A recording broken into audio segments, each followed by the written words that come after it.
Hi everyone, my name is Richard Santoro and I welcome you to Third and Zen, the YouTube channel where every week I'm sharing a spiritual message to nourish ourselves, heart, mind, body, and soul. Okay, so as you can tell from the title, just get right into it. I'm going to talk about Harry Potter, the election, and a bunch of other related stuff. And it's a little windy, so I hope that the volume will be okay, and if I pause every now and then, please forgive me. All right, so the Harry Potter books, my favorite book series of all time. I love them a lot.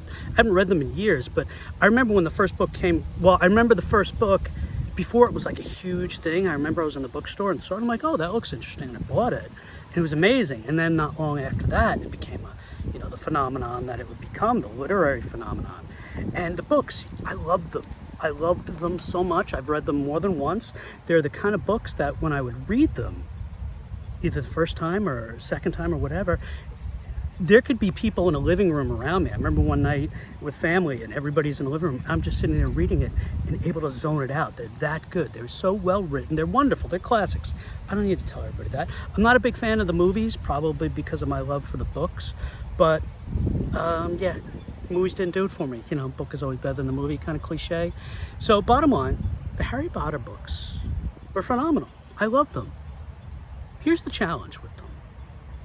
The author, J.K. Rowling, who in the last few years has become quite the social media voice of transphobia.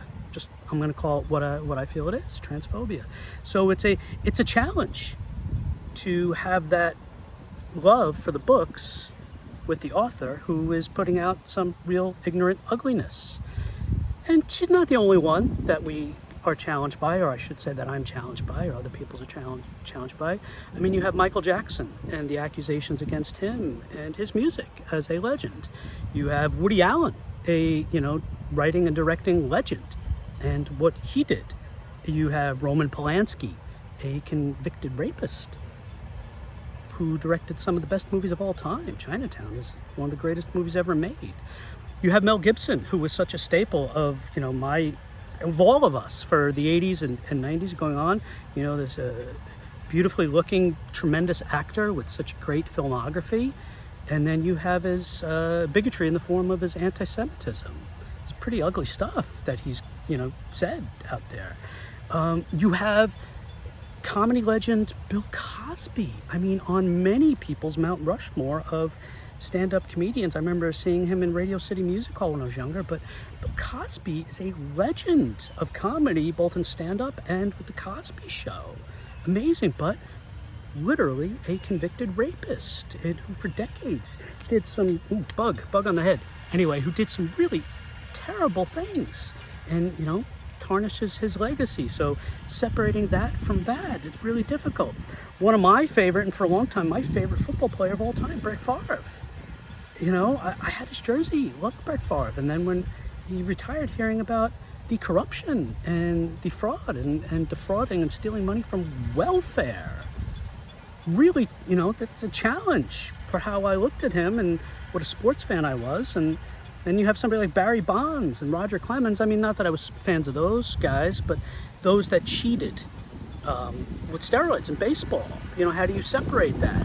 Their genuine legendary status pre-steroids and then what they did with steroids. How do you deal with that? Tom Cruise is one of my favorite actors. I love Tom Cruise's movies. He makes some great sci-fi dramas that I love. I do love. And everybody that talks about him seems like a genuine guy, but his association with what is really a cult when you define it and look at it, and some of the things that have been talked about it, and some of the things that he might have done in association with it, it's a challenge.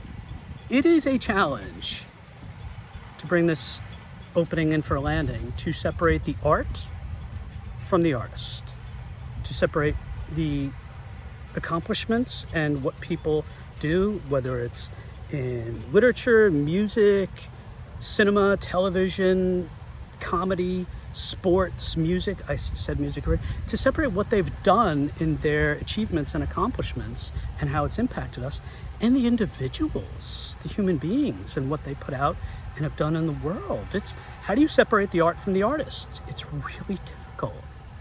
Now, I ran through a list of famous and impactful people, and I just quickly touched on the challenges with them.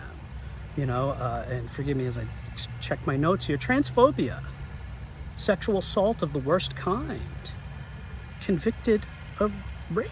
That was one of them, two of them. Bigotry, ugly bigotry. Cult behavior, cult association, fraud and corruption, stealing from welfare, from charity. That's a pretty ugly list. And how do you reconcile enjoying their work, enjoying their accomplishments? It's tough, right? It is. It is for me, and I'm sure it is for others. Now, that list that I just shared of, transphobia, sexual assault, rape, bigotry, cult-like behavior and association, fraud and corruption, stealing from welfare and charity. Take all of that now from multiple individuals and put it into one person, just one person, and then have them be voted for president again. Take all of that I just mentioned and a lot more, that's only scratching the surface, and have them be voted for president. How do we reconcile that? How do people in my position, who, as you could guess or know already, didn't vote and are not a supporter, and at times over the last 8 to 9 years have been a very vocal opponent of him, how do you reconcile with the people that voted for that list, for that wagon train, for that, list of stuff that it's there, it's not made up, it's there, it exists? How do you reconcile people that you love and respect and like and admire, and some of the closest people to us voting for that? How do we reconcile that? How do we internally and externally reconcile that? I have no idea. I'm not going to lie and be pithy and inspirational in this moment and say I know how to do that. I don't, but we'll talk about that a little bit more. Part of what I have wrestled with since the election, part of what I have wrestled with during the campaign, part of what I wrestled with for the last almost decade now, the challenge for me in reconciling all that is dealing with what exists in those that support him, people I know and love and respect, as I mentioned, the cognitive dissonance, or the willful ignorance, or the oppositional defiance disorder. I'm pointing at this as happening, and no, it's not. Oppositional defiance disorder, that you're on this side of the political spectrum, so you're automatically, whatever you say, I'm going to oppose. How do we reconcile that? I've struggled with that. Or if it's not cognitive dissonance, where something in an individual makes them not be able to process it and register it and see it for what it is, or whether it's willful ignorance of I don't want to know and I'm not going to watch and we'll talk about that, or it's oppositional defiance disorder, or if it's none of those mental, emotional, psychological justifications, or if it's just genuinely buying in to much of the hate and the ugly rhetoric and all of the other stuff that is objectively true. How do we reconcile that? How do I reconcile that? Good people on board with that. I have no idea. Now, this is the point in this message and in the list of notes that I do have with me that I compiled, where I would jump into a little bit more detail. And I'm not sure if I want to do that. I'm hoping the Spirit's going to guide me in this moment.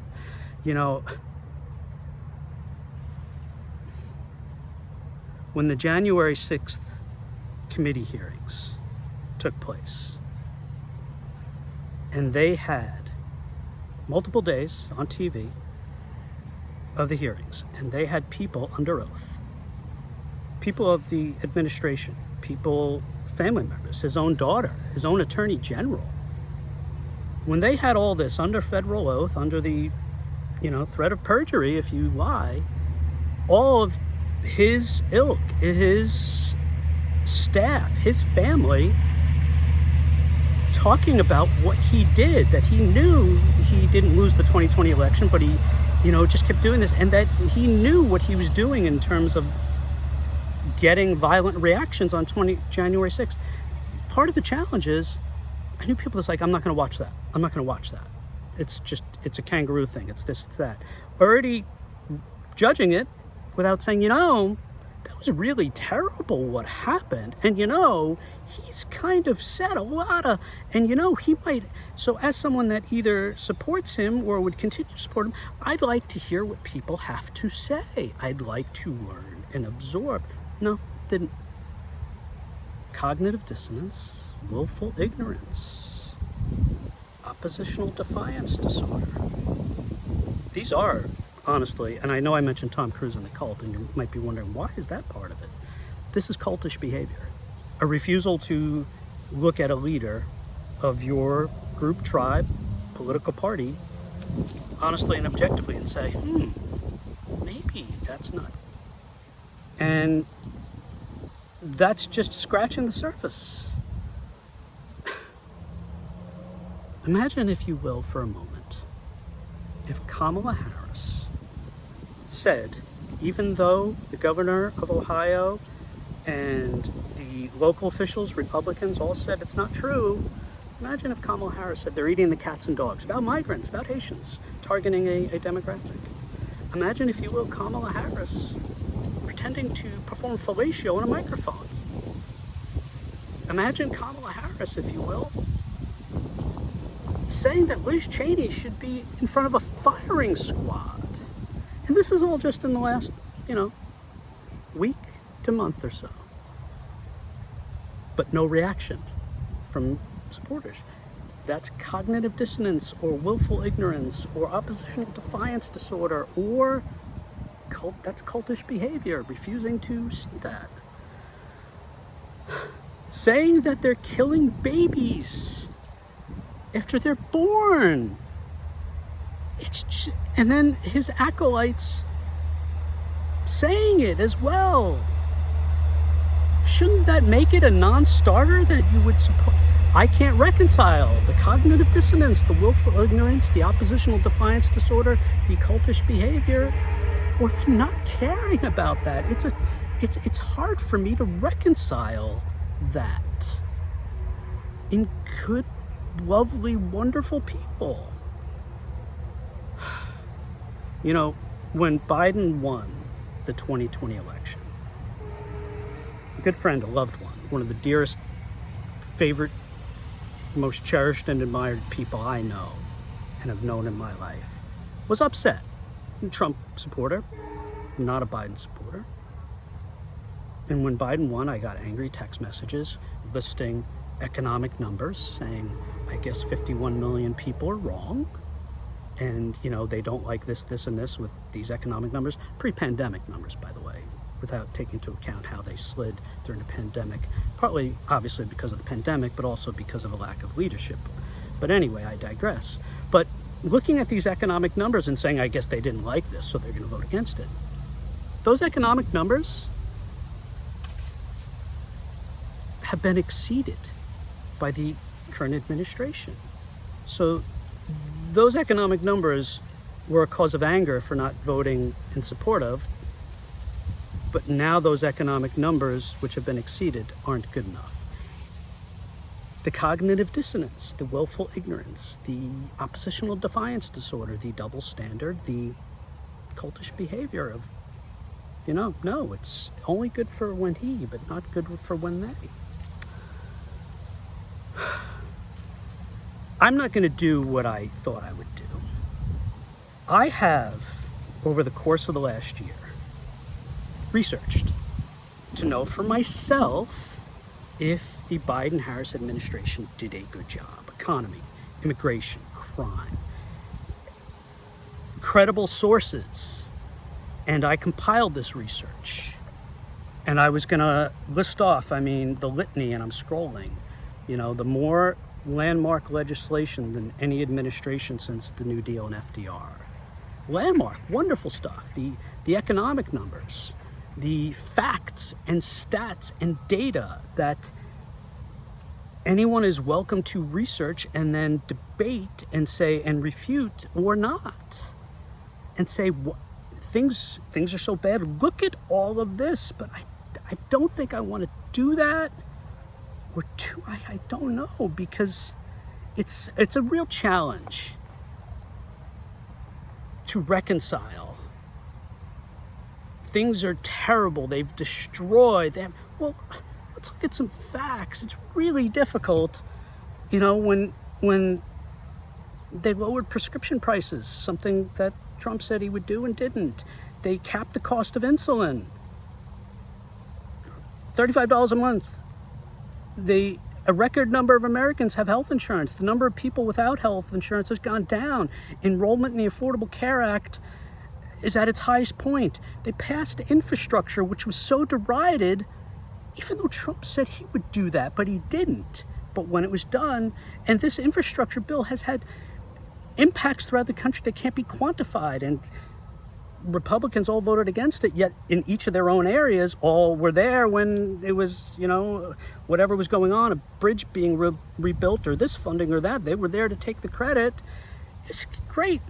Stock market, record highs, soaring, increases of up to 28.2%. The major indexes saw double-digit increases in 2023 and ended with a 24.2% gain.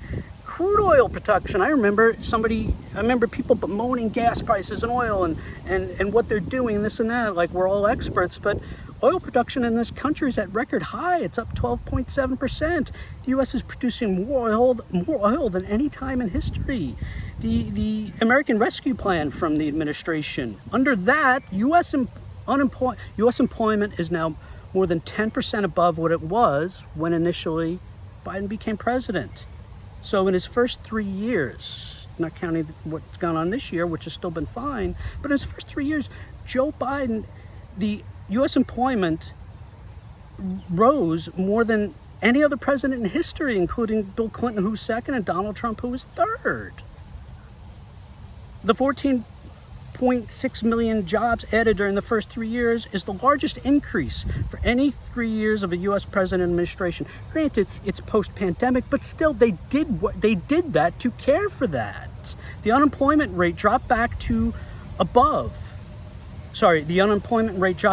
just above pre-pandemic lows. So the unemployment rate fell from 6.4 at the time Biden took office to 3.4 in January 2023. Unemployment sank to a 55-year low because of what they did. Tell me, what was so terrible about that? There was massive growth of manufacturing due to the bipartisan infrastructure law, the CHIPS and Science Act, and the Inflation Reduction Act, and we'll talk about some of those briefly. Obviously, I'm going with it, so just go. Manufacturing jobs have grown by more than 6.5% since Biden took office. More than during Donald Trump. During Trump's 4 years, the economy lost 170,000 manufacturing jobs, or 1.4%, but they rose 6.5% under Biden. And the economy overall added a record for a president, 15.7 million jobs. Other stuff that was impactful via the legislative acts and executive orders: crack down on junk fees and overdraft charges, preventing discriminatory mortgage lending. Renewable power is the number 2 source of electricity in the U.S. and climbing. First, over-the-counter birth control pills to hit stores. Expanded overtime guarantees for workers, for millions of people, for low and middle income people. Helped to make prescription medicine that was hard to prescribe via telemedicine, which is becoming a norm, helped make prescribing medicine via telecare more accessible, made airlines pay up when flights are delayed or canceled, expanded access to health care for nearly 5 million Americans, reduced household hunger rates by 32%, and that's changed a little bit, so I'll be fair on that. Largest investment ever in safe, clean drinking water. 2 of the strongest years ever for small business creation. Rules raising pay for 4 million workers by increasing who is eligible for overtime compensation. Overtime protection extended. Strengthened unions in a huge way and supported unions in a huge way. The prime age women's labor force participation is the highest it has ever been, and the gender pay gap has narrowed. What's so terrible about all that? I think I said this already, but Biden achieved more legislatively in the first 2 years than any president since Lyndon Johnson, and since then, more than any president in more than 60 years, since FDR.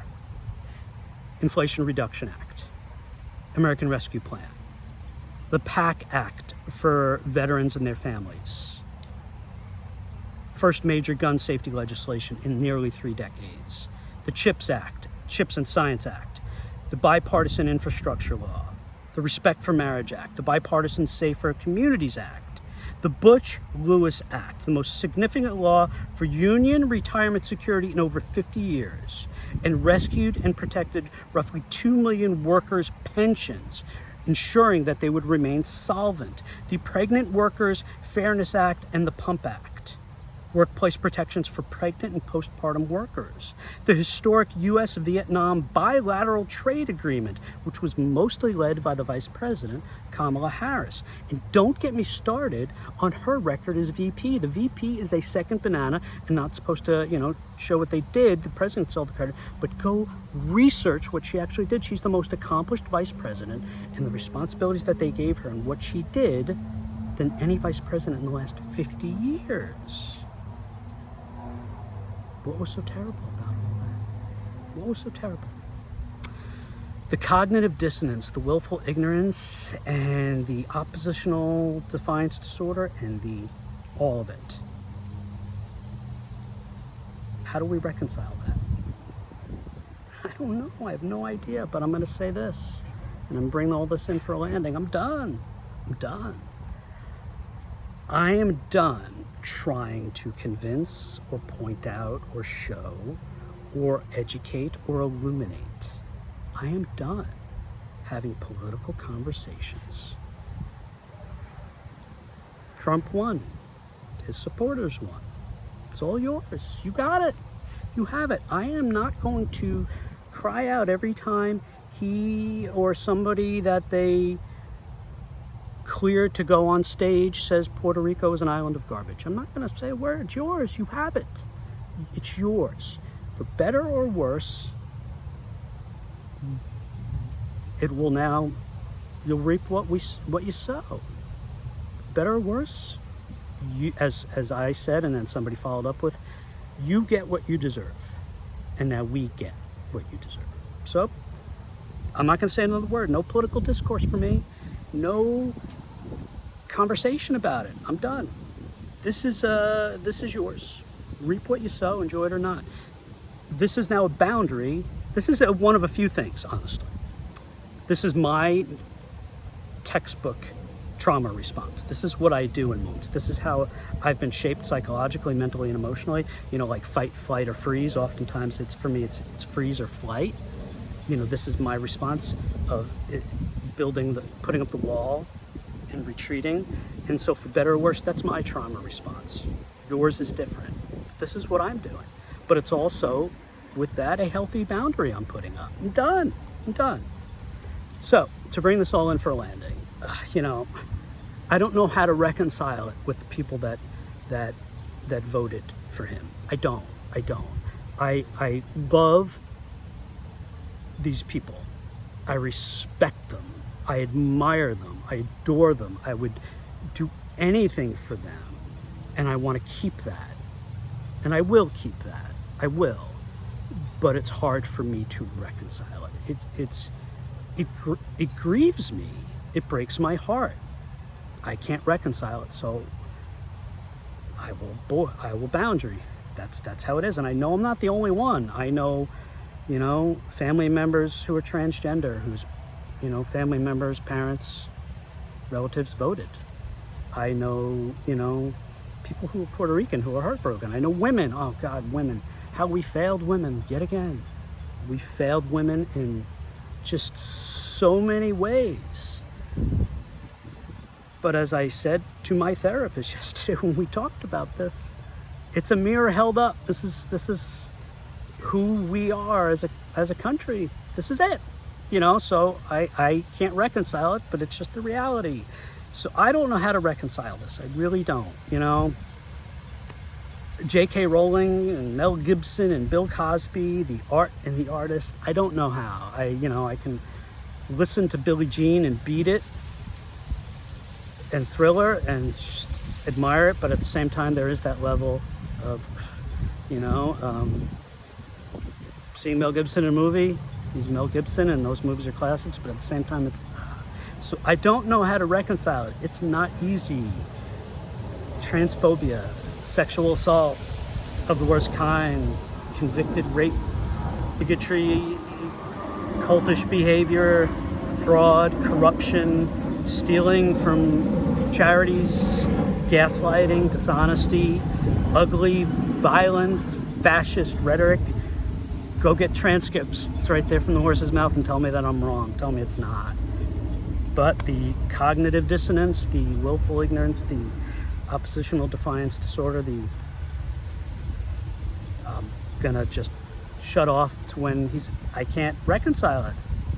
I don't know how to reconcile it. I really don't. But it's yours.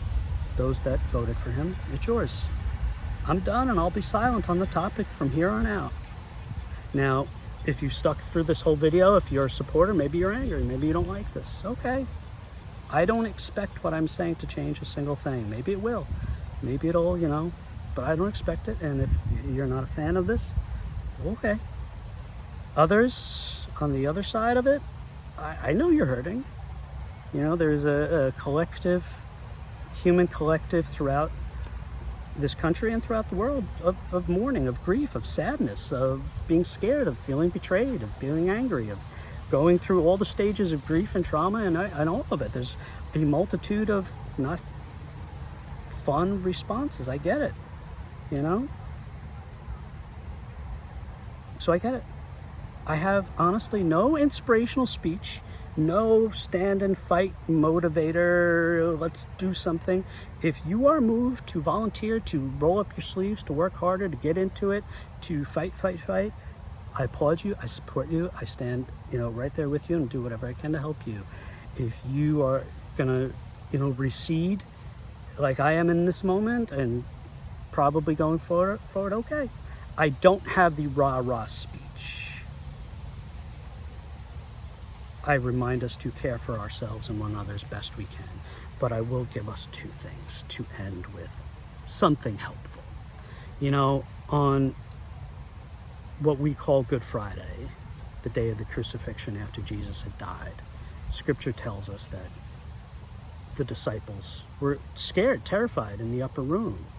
And they were scared and terrified for, the next few days. It was awful. And Scripture tells us that they were behind a locked door and terrified and scared. And then on that east, we are told that the resurrected Jesus appeared. And without chastisement and without any, where were you, or any, why are you, first words out of his mouth is, peace to you. Peace to you. That's what the Gospel of Luke tells us. So right now, as those of you who are scared and betrayed and confused and feeling all of the emotions, I will say peace to you in whatever way it can be found for you and given to you and felt for you. And the second thing I'll say, going from the Christ-centric sphere into the more Eastern mindfulness sphere, loving kindness meditation. I'll end with it. May you feel safe. May you feel and be healthy. May you feel and be happy. And may you feel and be loved. Thanks be to God. Amen. All right. I love you all. I love you all. I do. I thank you for being here, and I wish you nothing but peace, love, and fellowship with God as you go forward on your journey. Have a great day. Have a great week. Take care. Ciao, ciao.